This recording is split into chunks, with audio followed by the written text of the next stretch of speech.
بسم اللہ الرحمن الرحیم۔ آپ سبھی ناظرین کو امانت خدا اور نبی یوٹیوب چینل میں دل کی اتھا گہرائیوں سے خوش آمدید کہتے ہیں۔ ناظرین مکرم، کہا جاتا ہے کہ انسان کی قسمت اس کے ہاتھوں کی لکیروں میں ہوتی ہے۔ ہاتھوں کی ان لکیروں میں کیا راز ہے اور ان لکیروں کا ایک انسان کی قسمت سے کیا کنیکشن ہوتا ہے، اور اسلام میں ہاتھوں کی لکیروں کے بارے میں کیا حکم ہے؟ ہماری آج کی ویڈیو اسی موضوع کو محیط ہے، لہٰذا ویڈیو کو سکپ کیے بغیر آخر تک ضرور دیکھیں تاکہ کوئی اہم بات آپ سے مس نہ ہو۔ ناظرین مکرم، کہا جاتا ہے کہ ہاتھوں کی لکیروں کو پڑھنے کا علم اتنا ہی پرانا ہے جب انسان لکھنا اور پڑھنا بھی نہیں جانتا تھا۔ انسان کے ہاتھوں کی لکیروں کو اکثر لوگ قسمت سے جوڑتے ہیں، اور ہاتھوں کی لکیروں کا مطالعہ کرنے والے افراد کو پامسٹ یا ماہر نجوم کہا جاتا ہے، اور اس علم کو پامسٹری کہا جاتا ہے، جسے آج دنیا میں ایک علم کے طور پر پڑھا اور سیکھا جاتا ہے۔ اس علم کے مطابق لڑکیوں کے بائیں ہاتھ سے پتہ چلتا ہے کہ وہ کن خصوصیات کی حامل ہیں، اور لڑکوں کے دائیں ہاتھ سے یہ معلوم کیا جا سکتا ہے کہ وہ کن خصوصیات کے حامل ہیں۔ پامسٹری یعنی دست شناسی دنیا کے قدیم علوم میں شمار کیا جاتا ہے۔ اسلام سے پہلے عیسائیت کے شروع میں اس علم پر بڑی پابندیاں لگی تھی، اور جو اس علم کو سیکھنے یا سکھانے کی کوشش کرتا اسے سخت سزا دی جاتی، اور ان پابندیوں اور سزاؤں کی وجہ سے ہاتھوں کو پڑھنے کا یہ علم قدیم مصریوں اور خانہ بدوشوں کو منتقل ہو گیا۔ انسان جو ستاروں سے قسمت معلوم کرنے کے علم کو سیکھ رہا تھا، تب ہاتھوں کی لکیروں کا یہ علم انسانوں کے لیے دلچسپی سے خالی نہیں تھا، اور دنیا میں یہ علم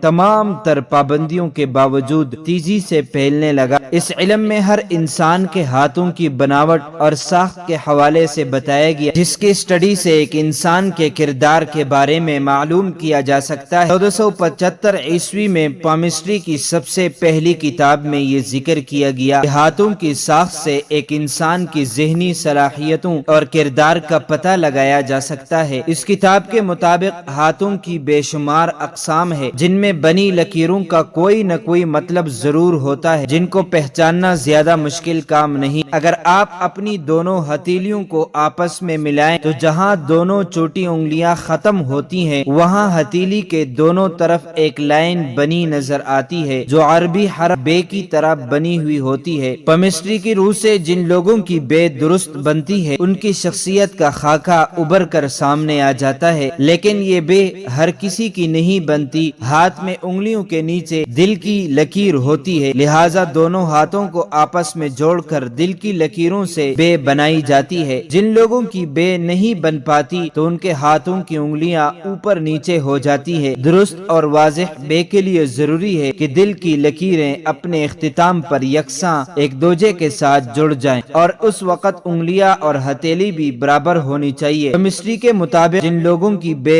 واضح ہوتی ہے، وہ جرأت مند، خود مختار، ذہین اور اللہ پر بھروسہ کرنے والے ہوتے ہیں۔ وہ دوسروں کے محتاج نہیں ہوتے، فیصلہ کرنے میں انہیں دشواری نہیں ہوتی، پیسہ انہیں وافر ملتا ہے، جیب خالی نہیں رہتی، اور ایسے لوگ قابل بھروسہ ہوتے ہیں۔ لیکن یہاں ایک اہم سوال یہ پیدا ہوتا ہے کہ اسلام میں ہاتھوں کی لکیروں کے علم کی ممانعت کی گئی ہے، تو پھر کیا اس علم کو پڑھنا اور سیکھنا بھی حرام ہے؟ جیسا کہ ایک حدیث پاک صلی اللہ علیہ وسلم میں ارشاد ہے کہ جو شخص کسی نجومی کے پاس گیا اور اس سے کوئی سوال پوچھا تو اس کی 40 دن کی نماز قبول نہیں کی جاتی۔ پامسٹری بھی علم نجوم میں ہی آتا ہے، اس لیے ایسا کرنا قطعاً درست نہیں۔ اس کو دنیا بھر میں ایک علم کے طور پر تسلیم کیا جاتا ہے، کیونکہ آج کے دن تک نہ تو اس کو سائنسی اعتباریت حاصل ہوئی اور نہ واقعاتی شہادتوں سے اس کی تائید ہوتی ہے۔ اس کے شوقین افراد اسے ایک علم کے طور پر لے تو بہتر ہوگا۔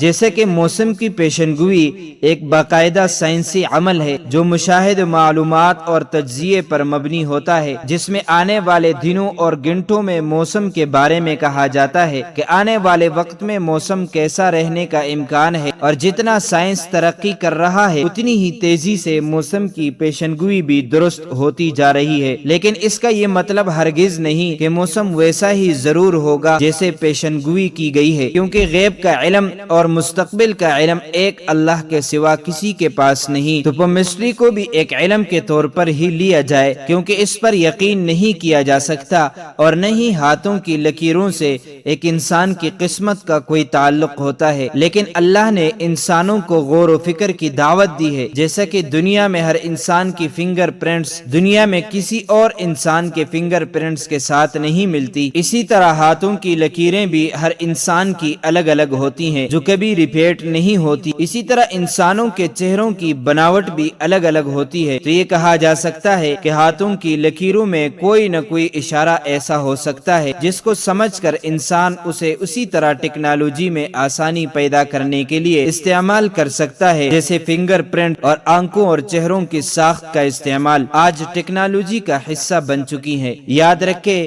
اگر مستقبل کا علم انسانوں میں کسی کے پاس ہوتا تو وہ صرف حضرت محمد صلی اللہ علیہ وسلم ہوتے، لیکن اللہ نے ان کو بھی مستقبل کے علم کے بارے میں نہیں بتایا جن کے لیے اللہ نے اس کائنات کو تخلیق کیا۔ اس لیے اس علم کے بارے میں سیکھیں ضرور، لیکن بھروسہ صرف ایک اللہ کی ذات پر کرنا چاہیے، نہ کہ ہاتھوں کی لکیروں پر۔ اسی طرح یہ بھی مانا جاتا ہے کہ انگوٹھے کا تعلق انسان کے دماغ سے جڑا ہے، انسان کیا سوچتا ہے، اس کی فطرت کیسی ہے۔ انگوٹھے میں اگر کچھ تبدیلیاں ہوں، مثلا ایک وقت پر جب ہاتھ پر انگوٹھا اپنی قوت کھو بیٹھتا ہے اور ہتھیلی پر گر جاتا ہے، سمجھا جاتا ہے کہ یہ انگوٹھا اسی وقت ہتھیلی پر گرتا ہے جب موت قریب آ جاتی ہے اور قوت جواب دیتی ہے اور دلائل کی طاقت نہیں رہتی۔ اگر انگوٹھے میں لرزش اور کمزوری پیدا ہو رہی ہو تو اس کا مطلب یہ ہے کہ اس انسان کی قوت بیماری کی وجہ سے عارضی طور پر جواب دے رہے ہیں، لیکن جسم اور دماغ میں دلائل کی قوت باقی ہے، جس کا مطلب ہے کہ عارضی علامات آئی ہیں اور ختم ہو جائیں گے اور وہ انسان بچ جائے گا۔ جبکہ چھوٹے بندے اور موٹے انگوٹھے والے افراد اپنے کاموں کو زور سے اور جلدی سے حل کرنے کی کوشش کرتے ہیں، اور ایسے افراد کی عادات میں تحمل نہیں ہوتا، جبکہ اس کے برعکس لمبے اور خوبصورت انگوٹھے والے افراد اچھے آداب کے حامل ہوتے ہیں اور ہمیشہ ذہانت سے کام لیتے ہیں اور مہذب ہوتے ہیں۔ یاد رکھیں کہ ان باتوں کا مستقبل کے علم سے کوئی تعلق نہیں، لیکن ان باتوں کو سیکھ کر آپ اپنی شخصیت کے بارے میں جان سکتے ہیں اور فیصلہ کر سکتے ہیں کہ آپ کو آگے کیا کرنا چاہیے یا زندگی میں کون سا اہم فیصلہ لینا چاہیے، جس ایک فیصلے پر آپ کا پورا کیریئر منحصر ہو۔ اس بات میں کسی مسلمان کو کوئی شک نہیں ہونا چاہیے، غیب کا علم صرف اور صرف اللہ کے پاس ہے۔ ارشاد باری تعالی ہے، اے نبی کہہ دیجئے کہ جو مخلوق آسمانوں اور زمین میں ہے ان میں سے کوئی بھی غیب کا علم نہیں رکھتا سوائے اللہ کے۔ اسلام کا سب سے بڑا احسان یہ ہے کہ اس نے انسانیت کو توہمات سے نکال کر حقائق کی دنیا میں لا کھڑا کیا۔ اسلام یہ چاہتا ہے کہ اللہ کے بندے دنیا میں جاری اللہ تعالیٰ کے قانون کو سمجھے اور اس کے مطابق منصوبہ بندی کر کے اپنے منصوبوں کو مرتب کریں، اور پھر مستقبل کے لیے اللہ پر توکل کر کے معاملہ اس پر چھوڑ دیں۔ یہی قرآن پاک کی تعلیم ہے۔ اسی بات کو رسول اللہ صلی اللہ علیہ وسلم نے مختلف احادیث میں واضح کیا اور لوگوں کو توہمات کے پیچھے جانے سے روکا ہے۔ اس لیے اگر ہاتھوں کی لکیروں کو پڑھنے کا شوق ہے تو اسے ایک علم کے طور پر لیں،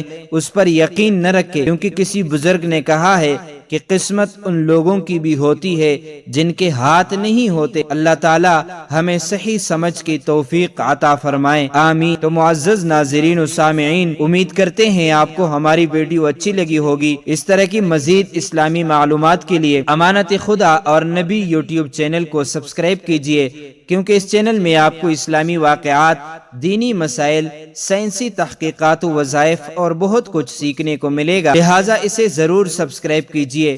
اگر زندگی کے لمحات مزید باقی رہے تو آپ کے لیے ایک اور بہترین ویڈیو بطور تحفہ اللہ تعالیٰ کی رضا کی خاطر پیش کروں گا۔ تب تک کے لیے مجھے دیجیے اجازت۔ اللہ تعالیٰ تمہارا حامی اور ناصر ہو۔